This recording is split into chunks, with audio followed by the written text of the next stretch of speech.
Hoy, 8 de mayo de 1994, todos los panameños decidiremos quién ocupará la presidencia de la República el próximo 1 de septiembre. Tras un largo periodo bajo la tutela militar, estas serán las primeras elecciones que se realizan sin la participación castrense.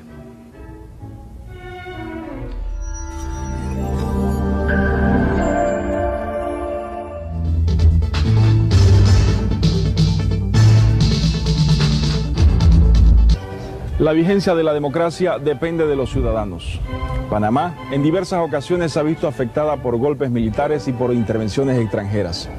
Hoy, 8 de mayo, los panameños tenemos la responsabilidad de escoger al mejor para que desde aquí rija los destinos del país. Un nuevo inquilino del Palacio de las Garzas se sentará el próximo 1 de septiembre en la silla presidencial. El presidente Guillermo Endara pasará a ocupar un puesto en la historia de nuestra vida republicana. ¿Cómo han transcurrido y cuál ha sido la historia de los torneos electorales panameños? A continuación lo detallamos.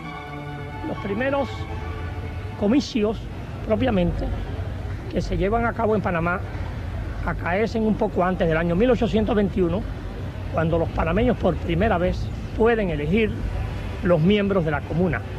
Eso lo dice don Mariano Arosemena en los apuntamientos históricos. La comuna era una concesión que daba la monarquía española, procurando mantener su dominio colonial.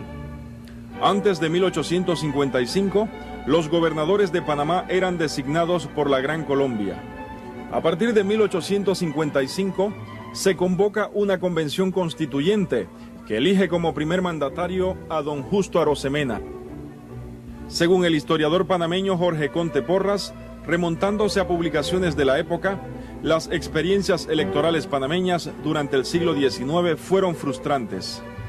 No hay que ver más que los periódicos del siglo XIX y los testimonios que nos deja un periodista como don Pablo Arosemena para observar que todas las elecciones populares del periodo son una permanente burla, un fraude. Así, según las investigaciones, transcurrió la experiencia electoral del Istmo en el siglo XIX. En el siglo XX, con la independencia del país, se inicia una nueva era. El 16 de febrero de 1904, la Convención Nacional Constituyente escogió por unanimidad al doctor Manuel Amador Guerrero como presidente de la República. En 1908, José Domingo Dovaldía fue electo sin oposición en las urnas, ya que su contendiente Ricardo Arias retiró su candidatura. En 1912, las elecciones que se llevaron a cabo el día 2 de agosto favorecieron ampliamente al doctor Belisario Porras, quien el 2 de agosto fue electo presidente de la Nación por unanimidad de la Asamblea de Electores. Sus adversarios habían pedido la supervisión de los Estados Unidos. En 1916, el doctor Ramón María Valdés fue elegido sin oposición presidente de la República. En 1918, la inesperada muerte del doctor Valdés llevó a la presidencia al doctor Ciro Luis Urriola. En 1920, el doctor Belisario Porras nuevamente se convirtió en presidente de la Nación, ganando holgadamente los comicios. Su adversario, Ciro Luis Urriola, casi no logró votos. En 1924, Rodolfo Chiari derrotó al general Manuel Quintero por 28.376 votos contra 4.705. Chiari representó al Partido Liberal Chiarista y Quintero al Partido Liberal. En 1928, el ingeniero Florencio Armodio Arosemena del Partido Liberal concurrió a las urnas sin oposición, al retirar su postulación Jorge E. Boyd de la Coalición Nacional Porrista.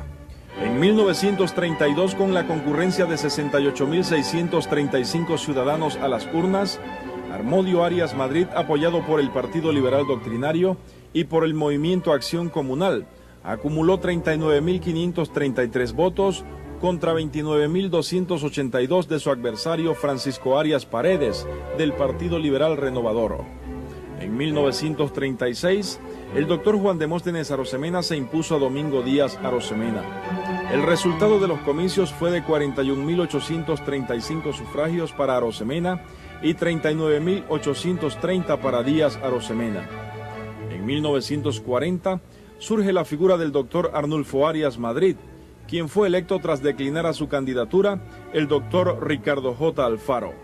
El 15 de junio de 1945, Enrique Adolfo Jiménez fue nombrado presidente por la Convención Nacional Constituyente. Tras denuncias de irregularidades, en 1948 fue elegido mandatario de la nación Domingo Díaz Arosemena. Díaz Arosemena falleció en 1949 y fue reemplazado por el doctor Chanis, quien a su vez fue depuesto por las Fuerzas Armadas ese mismo año y reemplazado por Arnulfo Arias Madrid, a quien se le reconoció el triunfo sobre Díaz Arosemena en las elecciones de 1948. Según los resultados, Arias Madrid había obtenido 76.459 votos y el fallecido Domingo Díaz 71.897. En 1952, José Antonio Remón Cantera por la Coalición Nacional derrotó a Roberto F. Chiari con abultadas cifras: 119.571 contra 68.383. 1956, Ernesto de la Guardia Jr. obtuvo un amplio margen sobre su contendor Víctor Florencio Goitía, 117.633 votos contra 81.737. En 1960 se presentaron 3 candidatos presidenciales. Roberto Francisco Chiari se impuso a Ricardo Arias Espinosa y a Víctor Florencio Goitía.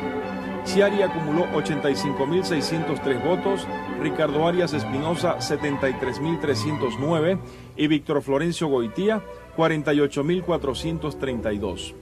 En 1964, pese a acusaciones de fraude, la victoria en las elecciones presidenciales le fue reconocida a Marco Aurelio Robles, siendo sus oponentes Arnulfo Arias Madrid y Juan de Arco Galindo.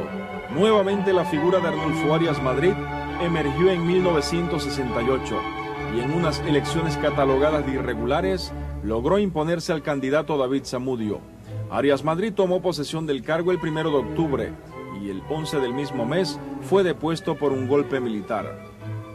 Un grupo de oficiales encabezados por Boris Martínez y Omar Torrijos depusieron al presidente Arias, dando así inicio a un movimiento político que tuvo diversos tipos de gobiernos y varias elecciones.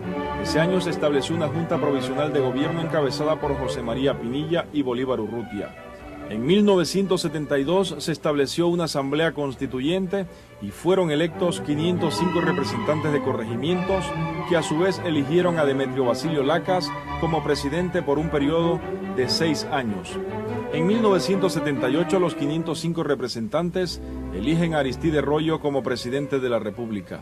En 1984 se celebran elecciones directas y es electo Nicolás Ardito Barleta ante la protesta de la oposición encabezada por Arnulfo Arias. Barleta fue depuesto por las extintas Fuerzas de Defensa y reemplazado por Eric Arturo del Valle, quien posteriormente fue sucedido de la misma forma por Manuel Solís Palma, quien bajo el cargo de ministro encargado de la presidencia fue colocado al frente del Palacio de las Garzas. El 1 de septiembre de 1989, Francisco Rodríguez fue impuesto como presidente de la Nación, tras descontinuarse el conteo de votos de las elecciones de mayo del mismo año. Meses después, el 20 de diciembre de 1989, Guillermo Endara Galimani fue reconocido como triunfador y juramentado como presidente de la República tras la invasión al país por tropas de Estados Unidos, lo que terminó con la desintegración de las Fuerzas de Defensa y la captura de Manuel Antonio Noriega. Tras un largo periodo bajo la tutela militar, estas serán las primeras elecciones que se realizan sin la participación castrense. En esta silla se sentará el próximo presidente de Panamá.